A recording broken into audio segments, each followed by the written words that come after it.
High blood pressure के अवामल जो हैं वो क्या क्या होते हैं? जी, ये बहुत अच्छा सवाल है। मैं इसमें थोड़ा सा आपको डिफरेंशिएट थोड़ा सा करूँगा। बेसिकली जिसके रिस्क फैक्टर होते हैं, जैसे कि अब आपने अभी थोड़ी देर पहले सवाल किया कि ये जो 40-60 में फीमेल जाती हैं तो इसका ब्लड प्रेशर, इसमें हार्मोनल चेंजेस बहुत आ जाती हैं, तो जो नीचे 40 से नीचे नहीं होती। एक तो रिस्क फैक्टर इसका एजिंग भी होती है कि आपकी एज आगे जिसमें आपका ओवेरियन फेलियर हो गया है, जिसकी सही। वजह से आपकी जो बॉडी में हार्मोन है उसका लेवल डाउन हो गया है, और इसमें हार्ट रेट जो हाइपरटेंशन है वो ज़्यादा हो गया। इसके जो रिस्क फैक्टर आते हैं, बेसिकली इसको हम दो कैटेगरी में डिवाइड करते हैं। एक होती है अक्यूट, जैसे बंदे ने बहुत ज़्यादा नमक ले लिया, सोडियम ले लिया, स्मोकिंग कर ली, या एक्सेस क्वांटिटी ऑफ अल्कोहल पी लिया, जिसकी वजह से उसका हाइपरटेंशन हो गया। ये आ जाती है अक्यूट में। और अगर इसमें क्रोनिक में जाएँ कि मुसलसल ऐसी वजूहत जिससे मुसलसल ब्लड प्रेशर हाई रह रहा है, इसमें मोटापा आ जाता है, आपका इसमें जेनेटिक होता है। आपने देखा होगा, सुना होगा कि हमारे तो खानदानी ब्लड प्रेशर हाई रहते हैं।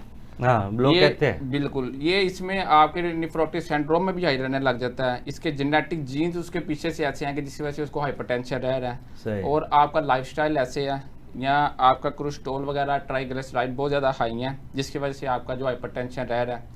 और इसके जो मेन जो इसका काज होता है, वो काज होता है किसी को किस टाइम हार्ट की डिजीज़ होती हैं, वॉल्वर डिजीज़ होती हैं, जिसकी वजह से उनका हाइपरटेंशन होने के चांस भी बहुत ज़्यादा होते हैं। शुगर के, जिस पर्सन को शुगर होती है उसका चांस बहुत ज़्यादा हो जाता है, उसको ब्लड प्रेशर हो भी सकता है और ब्लड प्रेशर हाई भी रहता है। जिनकी किडनी डिजीज़ होती हैं उनमें भी ये बहुत ज़्यादा मामिल हो सकते हैं। और ऐसी कई वजूहत हैं, अगर इंसान को इसकी नॉलेज हो तो जिसकी वजह से इंसान हाइपरटेंशन से बच सकता है। जी डॉक्टर साहब, कुछ ग़िज़ाएँ बताएं कि वो इस्तेमाल करें तो ये इस मोज़ी मर्ज़ जो है, जो खामोश कातिल जिसको कहते हैं, तो इससे बचा जा सके। रोज़मर्रा की कोई मशरूबात, कोई ऐसी डाइट्स, कोई इसमें ऐसी फल, डाइट कोई लेनी चाहिए जो सब्जियाँ। ज़्यादा मसालेदार ना हो, ऑयली ना हो, फ्राई ना हो, और ये सादा तो एक मस्ट है ना हाँ। कि और ऑयली और फ्राई तो फ्रूट्स इसमें और बिल्कुल ज़हर है। हाँ जी, फ्रूट्स और वेजिटेबल्स फ्रेश होने चाहिए, वो लें। और इसके अलावा ऐसे मशरूबात लें जिनकी तासीर ठंडी हो, ये नहीं कि वो बर्फ़ डालें और ठंडे हो हाँ। जाए। तो ऐसे मशरूबात लेने चाहिए। और नमक का तो बिल्कुल इस्तेमाल नहीं करना चाहिए। मिनिमाइज कर दें या हाँ जी। और ज़्यादातर लस्सी, ऐसी चीज़ें, लस्सी हो जाए, और दही वगैरह, और या पानी का पानी का, बकसरत हाँ, इस्तेमाल भी। पानी का ज़्यादा इस्तेमाल करें। और ऑयली चीज़ें नहीं होनी चाहिए, या मसाला बेकरी के आइटम्स जो होती हैं वो नहीं लेनी चाहिए। आर्टिफिशियल जूसेस वगैरह नहीं लेने चाहिए। अगर लें तो फिर फ्रेश जूस ही लें, और जो नमकीन ना हो, ऐसी चीज़ें, थोड़ा सा परहेजी खाना खाना चाहिए।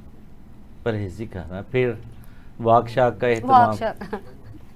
वॉक करनी, हाँ, वो तो आ जाती ना तदबीर वगैरह में, एहतियात में आ जाती है ना। तो ग़िज़ा में तो ये है कि सिर्फ ग़िज़ाएँ ही ऐसी ली जाएँ जो। चलें, बहुत शुक्रिया, माशाल्लाह, ज़बरदस्त। सर, कॉम्प्लिकेशंस पे आ जाए कि किसी को ब्लड प्रेशर है तो क्या क्या हो सकता है, उस वक्त किन किन अवामल से हार्ट अटैक हो सकता है, ब्रेन हेमरेज हो सकता है, मौत हो सकती है, क्या करना चाहिए? चलो 3 पॉइंट तो आपने बता दिए, मैं भी उनको रिपीट कर कोई 10 बार आप बताएं। देखिए, इससे जो ब्रेन हेमरेज होता है, स्ट्रोक हो जाते हैं लोगों को, फिर एक तो हार्ट अटैक है अपनी जगह पर। देखिए, हार्ट डिजीज़ उससे जन्म लेती हैं, जैसे एंजाइना है, क्योंकि ये आर्टरी जो हार्ड हो जाती हैं, नैरो हो जाती हैं, और एंजाइना की बुनियादी यही है, इसी वजह से होते हैं। इसी तरह इसके जो वाल्व हैं वो प्रॉपर काम नहीं करते, जिसको मेडिकल में हम मेटल कहते हैं। रीगर्जिटेशन, मतलब कुछ लीकेज होती है, प्रॉपर आगे नहीं जाता, थोड़ा सा ब्लड वापस भी आता है। फिर इसी तरह उसके जो किडनीज़ हैं वो डैमेज होते हैं उससे, ये उसकी कॉम्प्लिकेशंस हैं। और फिर जब ब्लड प्रेशर जब बहुत ज़्यादा हाई होते हैं, ज़रूरी नहीं कि उसमें हर दफ़ा इंसान सेफ रह जाए या उसको फालज हो जाए। मैंने ऐसे पेशेंट भी देखे हैं कि माइंड के कुछ सेल्स ऐसे डैमेज हो जाते हैं, प्रेस होते हैं कि मसल्स जो है ना वो पैरालाइज हो जाते हैं, काम नहीं करते मसल्स भी। आपकी जो नज़र जो है वो ख़त्म हो सकती है, लॉस ऑफ मेमोरीज हो सकती है। फिर आपके जो आपसे मुराद कोई पेशेंट जो होता है उसके लंग्स में फ्लूइड, या आमतौर पर कहते हैं जी कि वो फलां दिल का मरीज़ है लेकिन उसके फेफड़ों में भी पानी आ गया है, सही, बिल्कुल ऐसा। तो ये उसके फेफड़ों में भी पानी आ जाता है। तो ये बड़ी सी, अगर इसका प्रॉपर इलाज न किया जाए तो ये जानलेवा मर्ज है।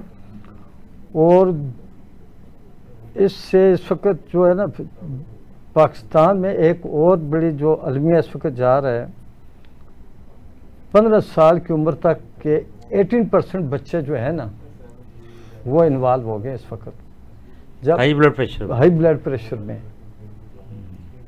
और पहले ये कहा जाता था जी कि आफ्टर 40-60 ब्लड प्रेशर किसी को होते हैं, अब वो बच्चे हैं ऐसे 2-3 तो मेरे पेशेंट भी हैं। अच्छा जी जी हाँ। तो ये जंक फूड की रीज़न है? एक नहीं, उसमें बहुत से रीजन है। उसमें आपका कुकिंग ऑयल शामिल है, सबसे ज़्यादा मेजर रोल उसका कुकिंग ऑयल का है। बिल्कुल ऐसे ही। कोल्ड ड्रिंक्स हैं, देखें ना इसमें हार्ट को मतलब एक मुख्तलिफ एंजाइम्स की ज़रूरत होती है जो अवामिल की कि ताकि वो फंक्शन प्रॉपर करे। सही है। उसका फंक्शन डिस्टर्ब हो जाता है। तो उसमें ये जैसे अभी हम कहते हैं कि फ्राइड चीज़ें इस्तेमाल ना करें, तो इस तरह जंक फूड भी उसी में आ जाते हैं कि उसमें लिवर का फंक्शन इन्वॉल्व हो जाए, तो वो एंजाइम जो जाते हैं फिर उसका। फिर उसमें स्ट्रेस एक बहुत बड़ा एक एलिमेंट है।